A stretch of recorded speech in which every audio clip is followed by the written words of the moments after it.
इति में नटो बोधम कल्पते शासनम बचा। यद्यपि शास्त्र का वचन है कि राजा यदि प्रजा का पालन करने के लिए धर्म युद्ध में शत्रु को मारे तो उसे क्या होता है? पाप नहीं लगता है। राजा अपनी प्रजा की रक्षा करने के लिए यदि जो किसी को वध करता है तो उसे किसी तरह का पाप नहीं लगता है। देखिए, राजा को कभी भी अपने राज्य से संतुष्ट नहीं होना चाहिए। राजा को अपने राष्ट्र की सीमा से कभी संतुष्ट नहीं होनी चाहिए। आया है असंतुष्टा द्विजान नष्टा। ब्राह्मण को कभी असंतुष्ट नहीं होना चाहिए और राजा को कभी संतुष्ट नहीं होनी चाहिए। असंतुष्टा द्विजानष्टा संतुष्टाचा महीपति। जिस राजा ने अपने राज्य से संतुष्ट हो गया और वह राजा बेकार है, उसको राज्य चलाना बेकार है। और जो ब्राह्मण असंतुष्ट हो गया उसको ब्राह्मण होना बेकार है। असंतुष्टा द्विजानष्टा संतुष्टाचा महीपति सालज्जा गणिका नष्टा। यदि जो नृत्यांगनाएं हैं उनमें शर्म आ गया कि मैं शर्मा गई तो उसको गणिका बनना बेकार है। और नीलजाचा कुलांगना। यदि अच्छे कुल की बिटिया कुलवधु निर्लज हो जाती हैं तो वह क्या करेगी? कुल को नाश कर देगी। इसीलिए ब्राह्मण को हमेशा संतुष्ट, राजा को असंतुष्ट और गणिका को निर्लज और कुलांगनाओं को लज्जा होनी चाहिए। बोले बालकृष्ण भगवान की जय। आप कह रहे हैं कि भाई बंधुओं को मारने से उनकी मेरे द्वारा जो अपराध हुआ उसे मैं गृहोत्थोचित यज्ञ आदि द्वारा मार्जन करने में समर्थ नहीं हूं। कह रहे हैं कि अब भीष्म जी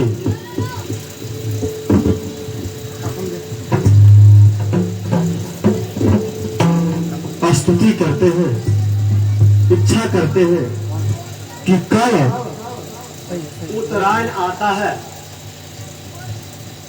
कि मेरे क्या हो। भीष्म जी बाण सैया पे लेटे हुए हैं और प्रतीक्षा में है कि कब सूर्य भगवान उत्तरायण होते हैं तो क्या करूंगा? मैं अपने प्राण का त्याग करूंगा। तो उत्तरायण का दो तात्पर्य बताया। कहा कि उत्तरायण का मतलब यह भी हुआ कि भगवान उत्तरा के गर्भ में अश्वत्थामा को रक्षा करने के लिए आए ना। तो भगवान कृष्ण का भी नाम उत्तरा है, उत्तरायण है। उत्तरे भगवान कृष्ण उसका रक्षा किए। यानी जो उत्तरा के गर्भ में आकर करके हमारे पुत्र को क्या किया? रक्षा किया। और वह यहाँ आकर के यहाँ भी आकर के क्या करे? रक्षा करे। तो सूर्य को उत्तरायण और कृष्ण को आने का, दोनों का इंतजार क्या कर रहे हैं? पर्वतो नारदो धौम्यो भगवान बादरायण भरद्वाजो भरद्वाज सस्य से रेणुका सुता। रेणुका सुत किनको कहा गया है मालूम है? परशुराम जी की माता जी का नाम क्या है?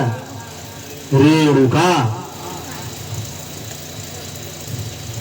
परशुराम जी की माता का नाम है रेणुका। तो पर्वतो नारदो धम्यो भगवान बादरायण भरद्वाजो भरद्वाजो सस्य से रेणुका सुता। वशिष्ठ इंद्र परमदृष्टो गीतसमदोदेशिताः कच्छवान् गौतमो अत्रिश्च कौशिकोस्थो सुदर्शनाः अन्ये च मुनियो ब्रह्मन् ब्रह्मरातादयो मलाः शिष्य रूपताजगोः कश्यपाङ्गिरसादया तान् समेतान् महाभागा नूलभ्यवसुतुम् पूजयामास धर्मज्ञो देशकालाविभागवेत् कृष्णं च तत्प्रभावज्ञ आसीनं जगदीश्वरम् हृदयस्थं पूजयामास मायायोपता विग्रहम्।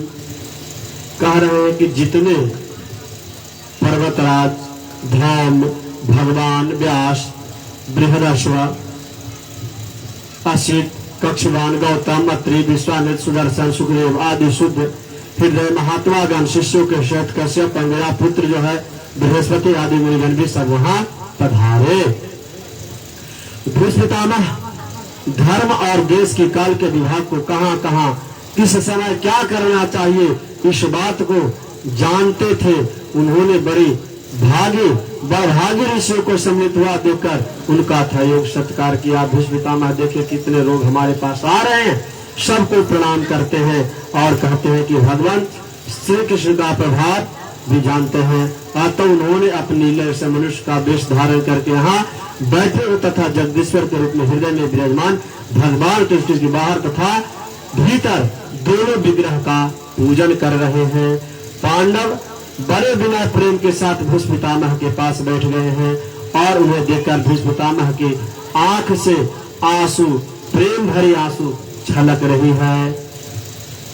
बड़े कष्ट और अन्याय की बात है कि तुम लोगों ने ब्राह्मण धर्म और भगवान के आश्रित रहने पर भी इतने कष्ट के साथ जीना पड़ा और जिसके तुम कदापि योग नहीं थे।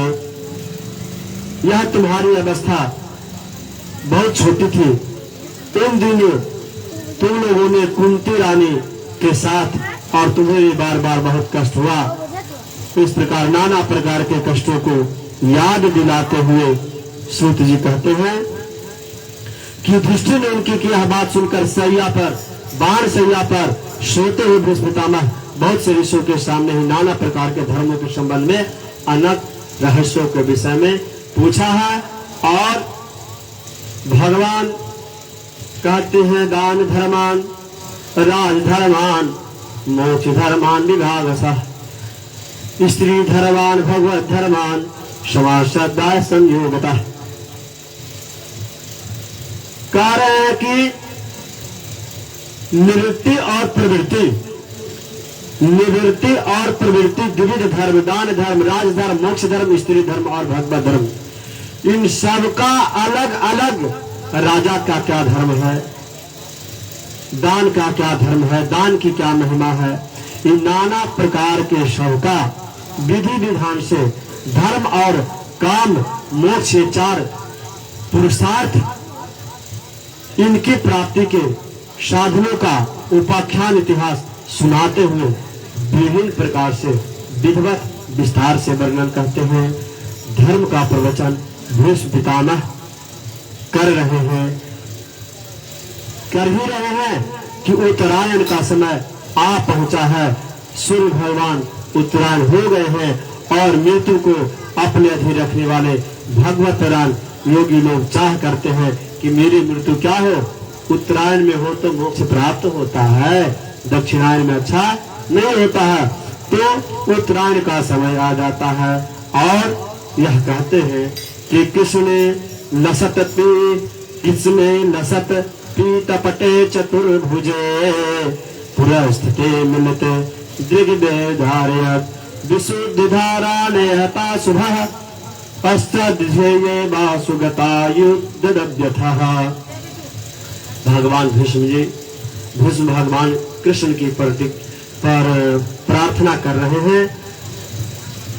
पुष्प कल्पिता छंद में, इस छंद का नाम पुष्प कल्पिता छंद है।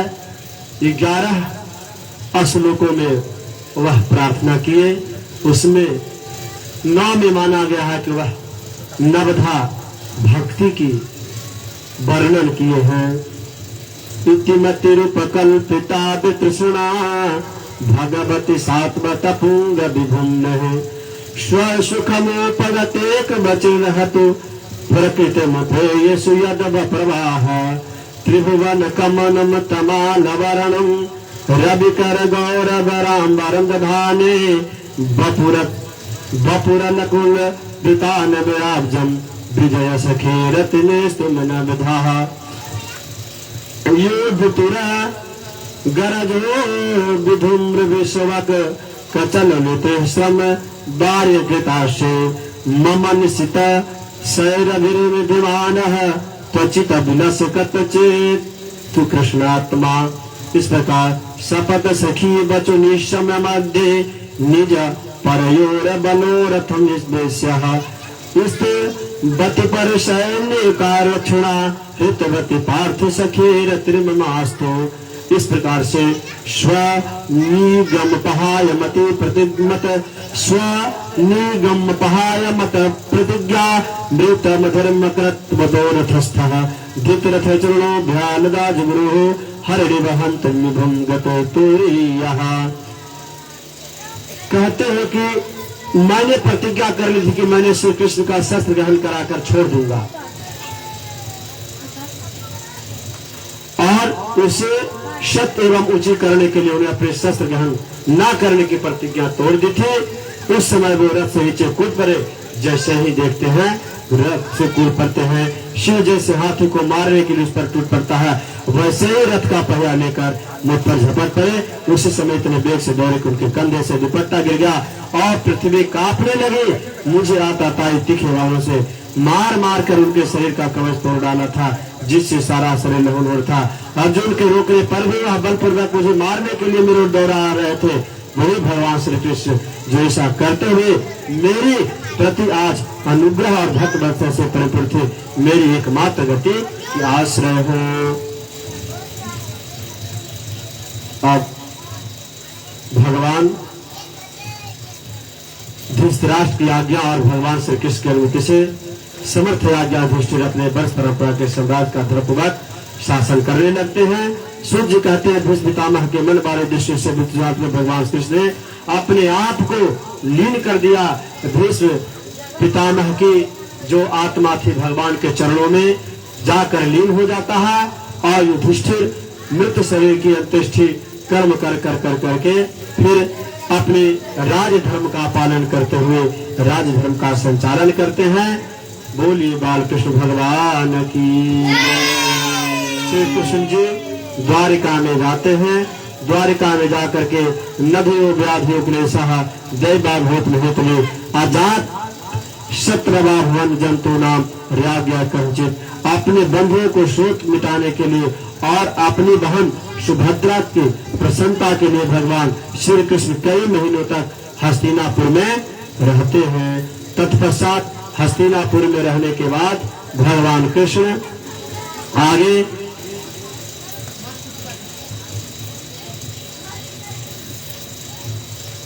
जब तामसी बुद्धि में राजा अधर्म से अपने पेट पालने लगते हैं तब सतगुण के स्वीकार ईश्वर सत्य रीत दया यश प्रकट करते हैं। संसार का कल्याण के युग में अनेक अवतारों का भगवान का जो नाना प्रकार का अवतार होता है उसके विषय में बतला रहे हैं। पृथ्वी को पवित्र यश बढ़ गया, कहते को पवित्र मधुरान अत्यंत घन हो गया। जब श्याम सुंदर हस्तिनापुर में रह रहे थे और द्वारका की ओर चल रहे हैं तो वहाँ तापसी बुद्धि कर राजा धर्म को अपना पेट पालने लगते तो अभी छोड़ कर करके सात्विक हो जाते हैं और पुरुषोत्तम श्री कृष्ण का वंश को सम्मानित किया। वह पति मधुर ब्रजमंडल भी अत्यंत धन हो गए। इस प्रकार से करते हुए आगे चलते हैं।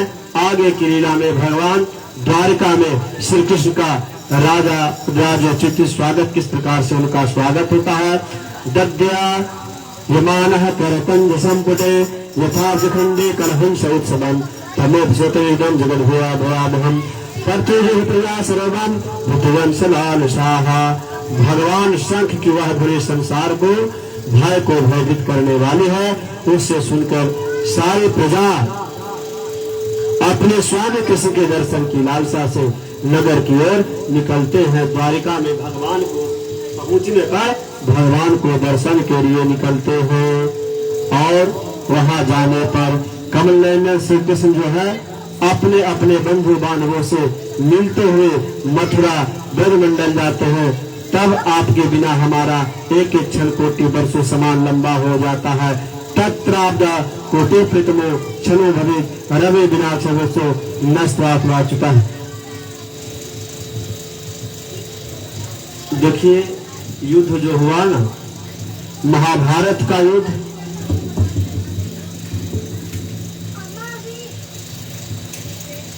और महाभारत के युद्ध में पहले विषाद हुआ अर्जुन को। महाभारत का युद्ध हुआ तो उसमें पहले शोक हुआ अर्जुन को, और महाभारत का युद्ध के पश्चात विषाद युधिष्ठिर को होता है। एक को पहले होता है और एक को बाद में होता है। एक महाभारत की लड़ाई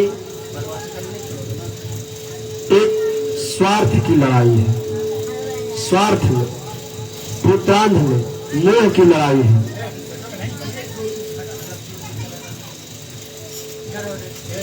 ताह पुत्रम ओंकाराय आसने हस्तयोधरा हर्ष नाम शीर्षे नेत्रो जर्जनय। कहते हैं कि भगवान सबसे पहले अपने माता पिता को महलों में जब प्रवेश करते हैं तो माता पिता में जाते हैं, आनंद से देव की आदि सातों माताओं को चरणों पर सिर रखकर प्रणाम किया और माताओं ने अपने से हृदय में लगा करके गोद में बैठा लेते हैं। और स्नेह के कारण माताओं की दूध धारा बहने लगती है, आंसुओं से उनका अभिषेक करती है और माताओं की आज्ञा लेकर अपने समस्त भोग सामग्रियों को संपन्न सर्वश्रेष्ठ भवन में गए हैं। उसमें 16,000 पत्नियों के साथ अलग अलग महल में भगवान द्वारिका में रहते हैं। इसके बाद अब परीक्षित का जन्म की कथा सौनक जी कहते हैं कि प्रभु अश्वत्थामा अत्यंत तेजस्वी ब्रह्मास्त्र चलाया था। अश्वत्थामा ने ऐसा ब्रह्मास्त्र चलाया था कि वह गर्भ में ही नष्ट हो जाए। उसमें उत्तरा का गर्भ नष्ट हो गया, परंतु भगवान पुनः जीवित कर दिया।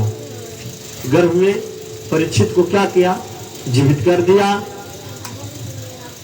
जिन्होंने सुखदेव जी को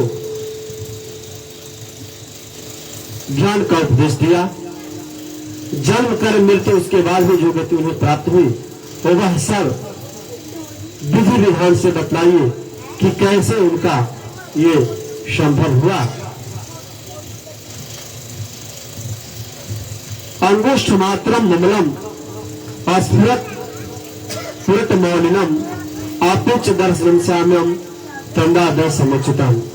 और वह देखने के लिए उत्तरा के गर्भ में शिशु को देखने के लिए भगवान अंगूठे भर का है, परंतु उनका स्वरूप जो है बहुत निर्मल है और चमकता हुआ बिजली के समान उत्तरा के गर्भ में प्रवेश होकर करके भगवान उस गर्भस्थ शिशु की रक्षा करने के लिए प्रवेश करते हैं। जैसे ही प्रवेश करते हैं उत्तरा के गर्भ में, तो सूर्य की अपनी किरणों से जैसे सूर्य जो है निकलता है तो कुहासा खत्म हो जाता है, उसी प्रकार जैसे ही गर्भ में प्रवेश करते हैं गदा के द्वारा ब्रह्मस्त्र को तेज शांत कर जाता है। उस पुरुष को अपने समीप देखकर गर्भस्थ शिशु सोचने लगता है कि कौन आ गया हमारे साथ यहाँ रक्षा करने के लिए, देखने के लिए। उसी समय 10वें महीने में गर्भस्थ शिशु के सामने धर्म रक्षक अपने भगवान श्री कृष्ण ब्रह्मास्त्र को शांत करने के बाद वहां से क्या हो जाते हैं? अंतर ध्यान हो जाते हैं। यानी भगवान का दर्शन परीक्षित को गर्भ में ही हो जाता है। जब ग्रह अनुकूल होता है तो परीक्षित का जन्म होता है। जन्म के बाद व्यक्ति को बहुत बढ़िया चीज एक आया है वर्णन कि जन्म बालक जब लेता है गर्भ से, जब तक नालो छेदन नहीं किया जाता है, नार नहीं काटा जाता है, तब तक जन्म शौच नहीं लगता है। क्या नहीं लगता है? जन्म शौच नहीं लगता है। और नार कटने के पहले, जन्म से लेके नार कटने के बीच के अवधि को पितृ तीर्थ कहा गया है। क्या कहा गया है? पितृ तीर्थ। उस समय जो दान दिया जाता है तो वह दान संपूर्ण ब्रह्मांड में जितनी वस्तुएं हैं उस वस्तु को दान के बराबर फल प्राप्ति होती है। पितृ तीर्थ के समय दिया गया दान, हाथ में भी 4 तीर्थ होता है, 5 तीर्थ, आगे से देव तीर्थ, पितृ तीर्थ, ऋषि तीर्थ, काल तीर्थ, ये तीर्थ हाथ में भी है।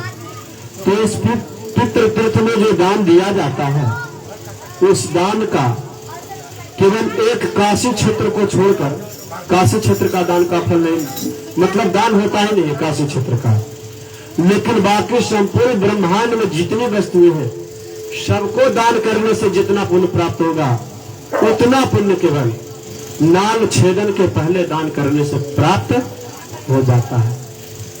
तो पहले आप लोग वह दान अक्षय पुण्य को प्राप्त कराने वाला होता है। तो वह परीक्षित जन्म के समय ही बालक इतना तेजस्वी दिखाई पड़ रहे थे कि मानो स्वयं पांडु ने ही फिर से जन्म लिया हो, इतने तेजस्वी परीक्षित थे।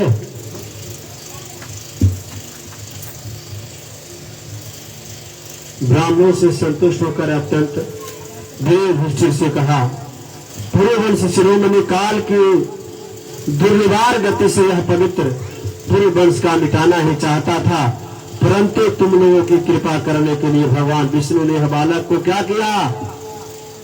रक्षा की। परीक्षित को गर्भ में क्या किए? रक्षा किए। इसलिए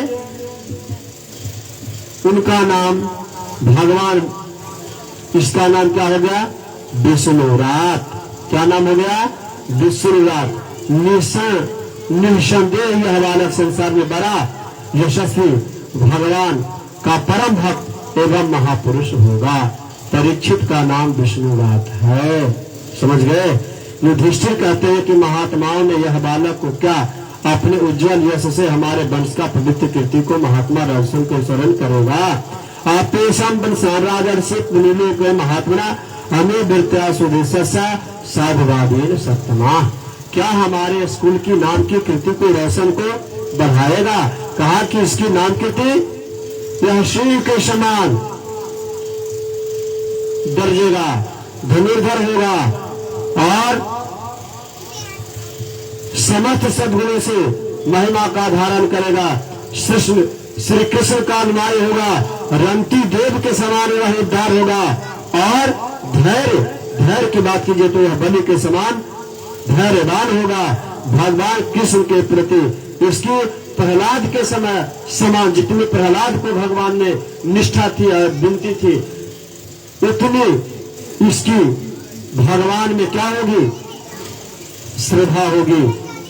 यह अश्वमेध यज्ञ करने वाला होगा, वृद्धों का सेवक होगा, इसके पुत्र भी राजर्षि होंगे। मर्यादा को उल्लंघन करने वाले को यह दंड देगा और यह पृथ्वी माता और धर्म की रक्षा के लिए क्या करेगा? कलयुग का दमन करेगा। इतने गुण इसमें पाए जाएंगे। किसमें? राजा परीक्षित में।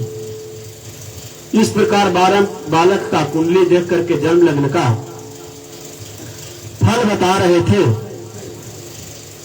फल बता ही रहे थे कि बालक में यह संसार में परीक्षित के नाम से प्रसिद्ध हुआ। क्योंकि यह परीक्षित क्यों हुआ? क्योंकि भगवान की इच्छा में यह गर्भ में भगवान इसका जाकर के क्या किया? जिसका पहले परीक्षा लिया जा चुका हो और वह परीक्षित है। जिस पुरुष का दर्शन पा चुका है भगवान का परीक्षा करता रहा, इच्छा करता रहा कि भगवान कब आकर के हमको दर्शन दे रहे हैं, इसीलिए इसका नाम क्या होगा? परीक्षित होगा। यह शुक्ल पक्ष में जिस प्रकार चंदा मामा बहते हैं उसी प्रकार वह बहेगा और 10 दिशाओं में राजा मरुत और ब्राह्मणों द्वारा छोड़ा हुआ बहुत सा धन न्याय उसी यज्ञ से सामग्री एकत्रित करके धर्मवीर महाराज युधिष्ठिर 3 अश्वमेध यज्ञ द्वारा भगवान की पूजा की। युधिष्ठिर यज्ञ द्वारा भगवान की पूजा की थी। निमंत्रण पधारे भगवान ब्राह्मणों द्वारा उनका यज्ञ संपन्न कराकर अपने शुभ पांडवों को प्रसन्नता के लिए किए थे। इस प्रकार से सौनक जी कहते हैं कि इसके बाद भाइयों को हैसियत राजा युधिष्ठिर द्रौपदी अनुमति लेकर अर्जुन के साथ यदुवंश से घिरे भगवान कृष्ण के द्वार की ओर प्रस्थान किया। विदुर जी उपदेश देते हैं धृतराष्ट्र और गंधारी को वन में जाना। विदुर जी साक्षात धर्मराज ही थे। मांडव ऋषि के हिसाब से 100 वर्ष के लिए शूद्र बन गए थे। मांडव ऋषि का श्राप लग गया था। किनको? विदुर जी को। इतने दिनों तक यमराज के पद पर अर्जुना थे और वही पापियों को उचित दंड दिया करते थे। राज को प्राप्त हो जाने पर अपने लोकपाल सरीखे भाइयों को साथ राजा युधिष्ठिर वंशधर परीक्षित को देखकर अपनी अद्भुत संपत्तियों को आनंदित रहने लगे। इस प्रकार पांडव गृहस्थ काम धंधे में रम गए और उनके पीछे पीछे एक प्रकार से यह बात भूल गए कि अनजान में ही हमारा जीवन मृत्यु की ओर क्या होगा जा रहा है, और वह काल की गति को नहीं जान पाए। और चाहे अपनी समझ हो या दूसरे की समझ हो, जो इस संसार में दुख रूप समझकर इसे विरक्त हो जाता है और वह अपने अंतःकरण को बस करके हृदय में भगवान को धारण करके सन्यास के लिए घर से निकल पड़ता है, वही उत्तम मनुष्य है। इस प्रकार उत्तम मनुष्य का काल कर्मा गुणाधीनो देहे हम पंच भौतिकम कथ्या मनुष्य गोपंसु यथा परम। कह रहे हैं कि यह पंच भौतिक शरीर काल धर्म पुरुष के समान यह पंच भौतिक शरीर दूसरों की रक्षा क्या कर सकता है? जो दूसरे की सुबह की खाई हुई अन्न से शाम का बना हुआ सुबह का अन्न बना हुआ अन्न शाम में खराब हो जाता है, तो उस अन्न से यह निर्मित शरीर कितना दिन टिक सकता है? इस प्रकार से धर्म की किस प्रकार से इंद्रियों को निग्रह किया जाए, इसके विषय में चर्चा हुई। जीता सनो जितः श्वासो जितः श्वासा प्रत्याहृत सदिंद्रिया हरि भावना ध्वसा शत्रुतम मलः। आसन जीतकर प्राणों को वश में कर करके अपनी 6 इंद्रियों को विषयों से लौटा लिया, भगवान के धारण कर करके उनके तमोगुणों रजोगुणों और सद्गुणों से नष्ट मिल चुके। उन्होंने अहंकार की बुद्धि के साथ जुड़कर उसे क्षेत्रज्ञ आत्मलीन कर करके ही महाकाश से घटकासमान सर्वदृष्ट ब्रह्म को क्या कर दिया? अपने आप को एक कर लिया। यादा अपशकुन देख रहे हैं महाराज युधिष्ठिर, शंका हो रहा है। इस शंका के लिए शंका की निवृत्ति के लिए उपाय खोजते हैं। कृष्ण बिना व्यथित पांडवों के परीक्षित को राज्य देते हैं और राज देने के बाद कहते हैं कि सूत जी कहते हैं कि एवं कृष्णो भ्रात राजा विग्रह बता है नाना शोक नाम रूपम कृष्ण विष्णु को कर्षिता। शोक से सूत जी कहते हैं कि श्री भगवान कृष्ण प्यारे सखा अर्जुन एक तो पहले से ही कृष्ण के विरह से कर्षित है। उनकी विषादग्रस्त मुद्रा को देखकर उनकी आशंकाएं से कुछ प्रश्न की झड़ी लगा दी। कहते हैं कि शोक से अर्जुन का मुख और हृदय कमल सूख गया, चेहरा फीका पड़ गया। फिर भी उन्होंने भगवान कृष्ण को ध्यान से बोले रहे कि बड़े भाई प्रश्नों का कुछ भी उत्तर न दे सके।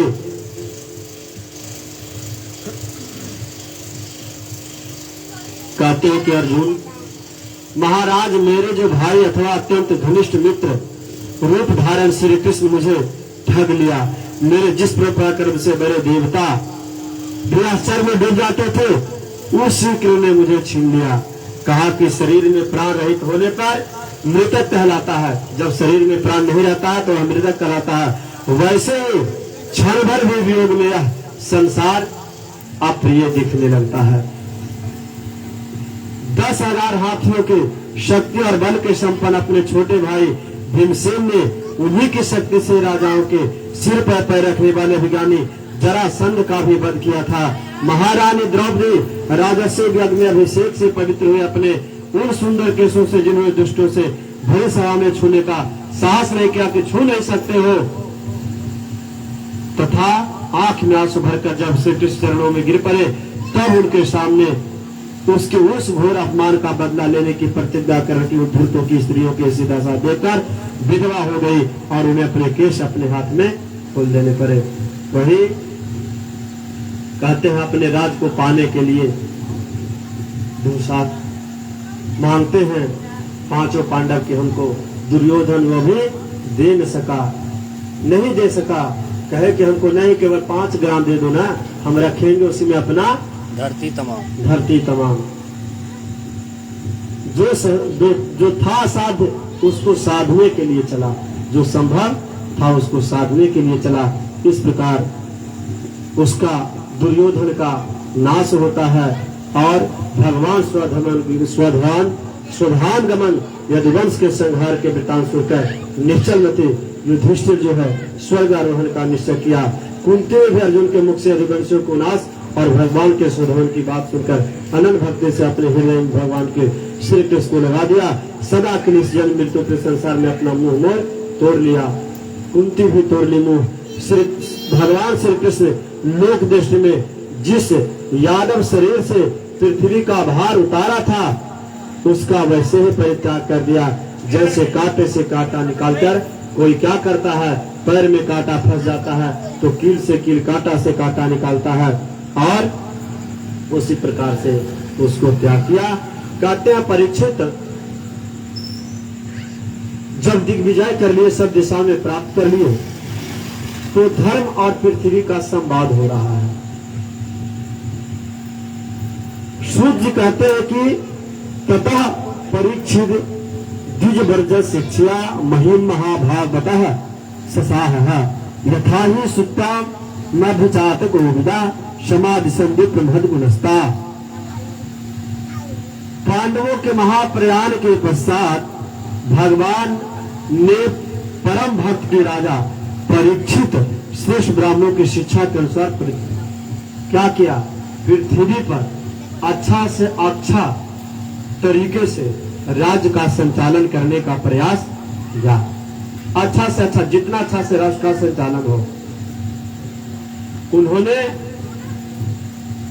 उत्तर की पुत्री इरावती से विवाह किया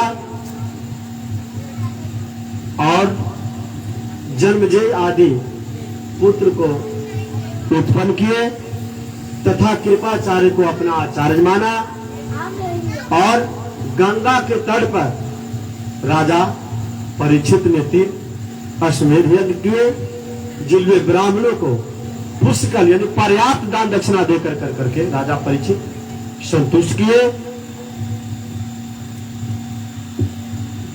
भगवान प्रकट होकर के खुद उस यज्ञ में अपना अपना तत्त अंश को ग्रहण किए। एक बार दिग्विजय करने के समय उन्होंने देखा कि शूद्र के रूप में कलयुग राजा का वेश धारण कर करके एक गाय और बैल जोड़ों को ठोकरों से मार रहा है। एक गाय और बैल जोड़े को ठोकरे से मार रहा, तब उन्होंने उसे बल पोकर पकड़ करके दंड दिया। कहा कि यह कौन है, क्यों मार रहे हो, इसको मारने का क्या कारण है। कहा कि प्रभु, कलयुग को परीक्षित ने जाना कि कलयुग इतना खराब युग है, इसमें नाना प्रकार के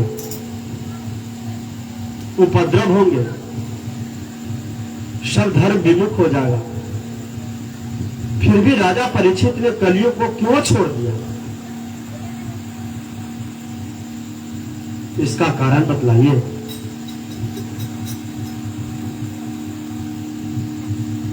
इसके विषय में पूछते हैं। सुनिए क्या घटना घटती है। धर्म पदे के चरणम वृक्षायोपलभ गमाम पृच्छते श्रमा श्रुबदनाम विवित्सामी व मातरम। धर्म बैल का रूप धारण करके एक पैर से घूम रहा था। नंदी भगवान भोलेनाथ की क्या है, सवारी है, तो बैल को धर्म का प्रतीक माना गया है। बैल क्या है? धर्म का प्रतीक है। धर्म का प्रतीक नहीं, धर्म ही है। धर्म का प्रतीक नहीं, बैल धर्म ही है। भगवान भोलेनाथ धर्म की ही सवारी करते हैं।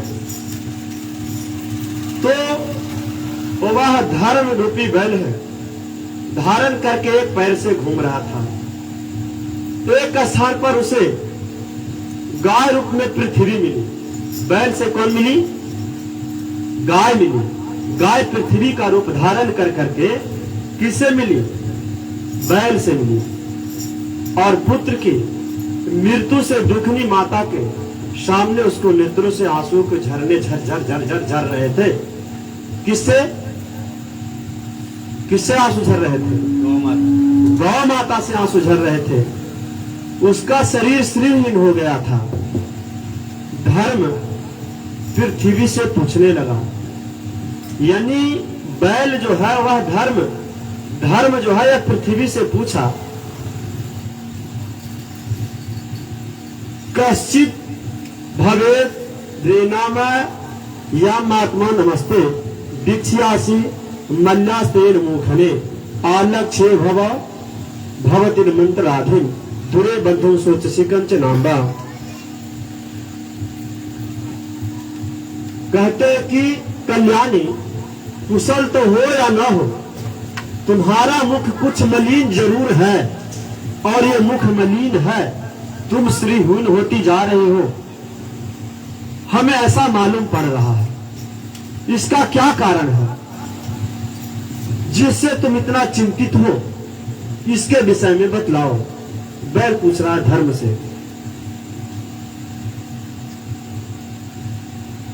पादेर नूर्णम शोचसी माय के पादा महात्मा नाम बा विशेल भोक्षमाणम अहो सुरादिन हितयज्ञ भागन प्रजा उत्तम बरसती।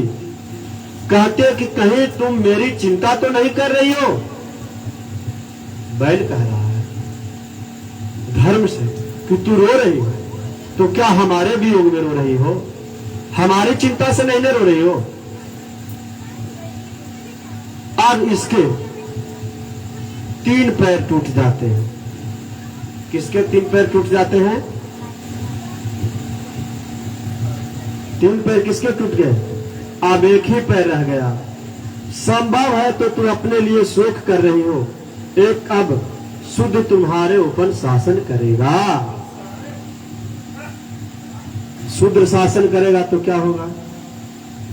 इसके विषय में अब देवताओं के लिए खेद की बात है, चिंता की बात है।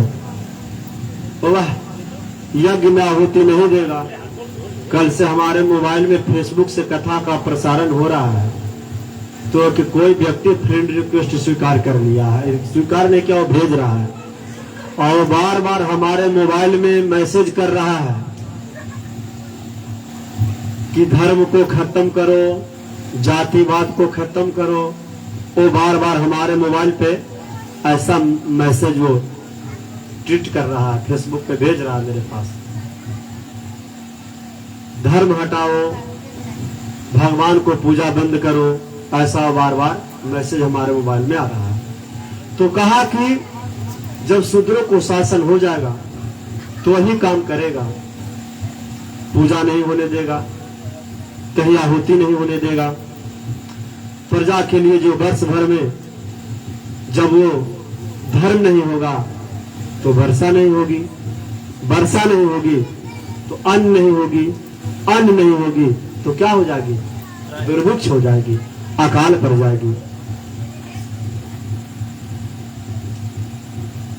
आरक्षमान श्र उर्विवालान सोचस्यथो पुरुष दैरिवार्तान वाचाम दिवे ब्रह्म कुले कुकर्मम ब्राह्मण नेराज कुलम कुलव्यान।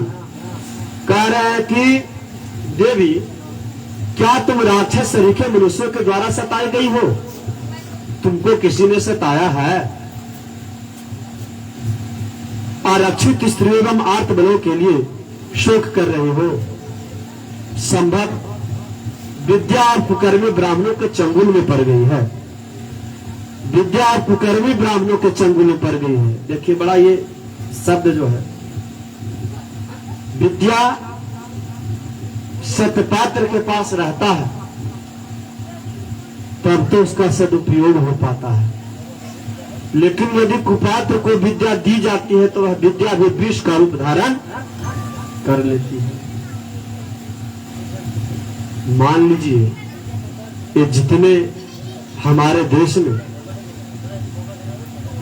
आतंकवाद की घटनाएं घट रही है, ये कोई गांव का अनपढ़ व्यक्ति फास्फोरस का रासायनिक सूत्र का नाम नहीं जानता है कि कौन फास्फोरस है और कौन बारूद है और कौन ग्रेनाइट है। कोई गांव का अशिक्षित मानव इस बात को नहीं जानता है। जितने बैंक के एटीएम लुटा रहे हैं, कोई अशिक्षित व्यक्ति साइट को हैक करना नहीं जानता है। तो ये पढ़े लोगों के पास, जो सतपात्र कुपात्र के पास विद्या अधिक हो जाती है, उसको वह बचा नहीं पाता है, तो वह राष्ट्र को, समाज को, सभ्यता को, संस्कृति को नुकसान पहुंचाना चालू करता है।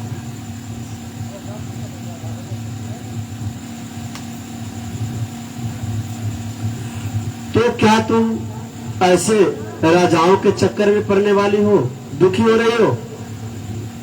आज नाम मात्र के राजा, आज के राजा कहा कि आज नाम मात्र के राजा, उस समय जब भागवत की रचना हुई 16 आने कलयुगी हो गए हैं और आज के भी राजा कलयुगी हैं।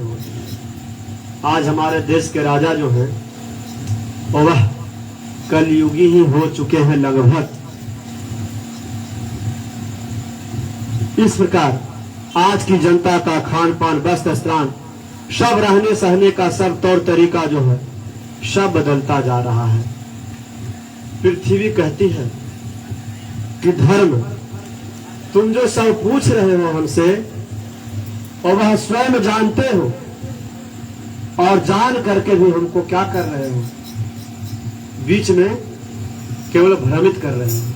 तुम सब जानते हो कि जिन भगवान के सहारे तुमने संसार को सुख पहुंचा रहा है, चारों चरणों में युक्त है। पहले सत्य, पवित्र, दया, क्षमा, त्याग, संतोष, सरलता, सम, दम, ताप, समता, तुच्छता, उपेक्षा, शास्त्रचार, ज्ञान, वैराग्य, स्वर्ग, वीरता, ये सब थे। कीर्ति, गौरव, निहंकारता, ये 39 अप्राकृत गुण तथा महाकांक्षी पुरुषों द्वारा वांछनीय, शरणागत, वत्सल आदि और भी से महान गुणों को सेवा करने के लिए निरंतर निवास करती है। ये क्या कहे, इतना प्रकार का 39 अप्राकृत गुण बतलाए गए हैं। 39 अप्राकृत गुण बताए गए हैं। कृष्ण ने इस समय इस लोक की अपनी लीला संवरण कर ली और यह संसार क्या है, पापमयी। जब कृष्ण स्वभागामन चले जाने लगे तो यह पापमयी कलयुगी जो है क्या हो गया, कुदृष्टि का शिकार हो गया। एते चान्ये च भगवन् नित्या यत्र महागुणा प्रार्थ्या महत्व छिन्नम बियन्ति यम करहचित तेनां गुण पात्रेण श्रीनिवासे संपताम शोचाम महतम लोकम पापानां कलेक्षितम। इसको देख करके, इसको दृष्टि को देख करके अपने देवताओं के लिए, पितरों के लिए, ऋषि के लिए कैसे उनका इस अब कलयुग में कैसे धर्म रहेगा। नहीं कहीं ऋषियों का तर्पण होगा, नहीं कोई पूर्वजों के लिए। आज कहते हैं, कहीं कहीं बोलते हैं कोई लोग, ये तो अरे हमारे पिताजी हैं तो धर्म कर रहे हैं, हमको इसमें कोई रुचि नहीं है, हमको इसमें कोई लेना देना नहीं है, उनका कर्म है वो कर रहे हैं, हम हाँ भी नहीं है ना भी नहीं है, हम हाँ भी नहीं है और ना भी नहीं है। तो हैं क्या भाई, हम हाँ भी नहीं है और ना भी नहीं है, न लिविंग थिंग है न नॉन लिविंग थिंग है, न सजीव है न निर्जीव है। तो आप क्या हैं, आप हैं क्या, आप कुछ तो हैं, क्या है। दो ही प्रकार का जीव है, या सजीव है या निर्जीव है। तो आप कहें कि मैं सजीव भी नहीं हूं और मैं निर्जीव भी नहीं, तो आप क्या हैं? कुछ तो जरूर होंगे। इस प्रकार कहते हैं कि इसमें अब कोई पूजा पाठ करेगा ही नहीं, धर्म की, मनुष्यों की धर्म से प्रवृत्ति जो है छीन हो जाएगी। इसी की चिंता में तीनों चरणों को कम हो जाने से मैं मन ही मन क्या हो रहा हूं? कलुषित हो रही हूं। अतः पुरुषार्थ से तुमने अपने अंदर पुनः सब अंगों को पूर्ण एवं स्वस्थ कर देने के लिए अत्यंत रमणीय श्याम सुंदर विग्रह से वंश प्रकट हुए। अब कह रहे हैं इसी की पैर की रक्षा करने के लिए, क्या? धर्म की रक्षा करने के लिए यदुवंश शिरोमणि क्या होते हैं? भगवान। यदा यदा ही धर्मस्य ग्लानिर्भवति अभ्युत्थानाम धर्मस्य, धर्म के उत्थान के लिए, परित्राणाय साधूनाम विनाशाय च दुष्कृताम धर्म सरसनाथाय संभवामि युगे युगे। भगवान अवतार लेते हैं, इसीलिए धर्म की रक्षा करने के लिए भगवान अवतार लेते हैं। बोलिए बाल कृष्ण भगवान।